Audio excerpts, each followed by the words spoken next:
Hi all, സിമ്പിളായിട്ട് നല്ലൊരു tasty pepper chicken ഉണ്ടാക്കുന്ന റെസിപ്പി നോക്കാം. ഇവിടെ ഞാൻ ഹോൾ സ്പൈസസ് ഗ്രാമ്പ് ഒഴിച്ച് ബാക്കിയെല്ലാം എടുത്തിട്ടുണ്ട്. കുരുമുളക് ഒരല്പം കൂടുതൽ ചേർത്ത് കൊടുക്കുന്നുണ്ട്. ഇതൊന്ന് ചൂടാക്കി ഒന്ന് പൊടിച്ച് മാറ്റി വെക്കാം. ഇനി ഒരു പാത്രത്തിലേക്ക് വെളിച്ചെണ്ണ ഒഴിച്ച് ഒരു 4 സവാളയുള്ളി അരിഞ്ഞതും ഉപ്പൂടെ ചേർത്തതൊന്ന് ഇളക്കിയെടുക്കാം. ഇതൊന്ന് വഴണ്ട് വരുമ്പോഴത്തേക്കിന് ഒരു 2 ടേബിൾ സ്പൂൺ ഇഞ്ചി, വെളുത്തുള്ളി, പച്ചമുളക് പേസ്റ്റും പിന്നെ പൊടിച്ച് വെച്ചിരിക്കുന്ന മസാലപ്പൊടിയുടെ ചേർത്ത് ഇളക്കാം. അതിനുശേഷം ഇതിലേക്ക് ഒരു 1.5 തക്കാളി ചെറുതായി അരിഞ്ഞതോടെ ചേർത്ത് ഇളക്കിയെടുക്കാം.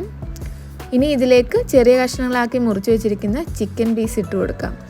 ഇതൊന്ന് അടച്ച് വെച്ച് വേവിക്കുമ്പോൾ ഇതിലെ വെള്ളമെല്ലാം ഇറങ്ങി ചിക്കൻ ഒരു പകുതി വേവാകും. കുറച്ച് കറിവേപ്പിലയുടെ ഒന്ന് ഇട്ടതിന് ശേഷം ഇതൊരു ചെറു തീയിൽ എണ്ണയൊക്കെ ഒന്ന് തെളിഞ്ഞ് വരുന്നിടം വരെ ഒന്ന് വേവിക്കുകയാണെങ്കിൽ നമ്മുടെ പെപ്പർ ചിക്കൻ റെഡിയായി കിട്ടും. അപ്പം ഇതിൻ്റെ ഇൻഗ്രീഡിയൻസും റെസിപ്പിയും എല്ലാം ഞാൻ കമൻറ്റിൽ പിൻ ചെയ്തേക്കാം. വീഡിയോ ഇഷ്ടപ്പെട്ടെങ്കിൽ ലൈക്ക് ചെയ്യുക. Thank you.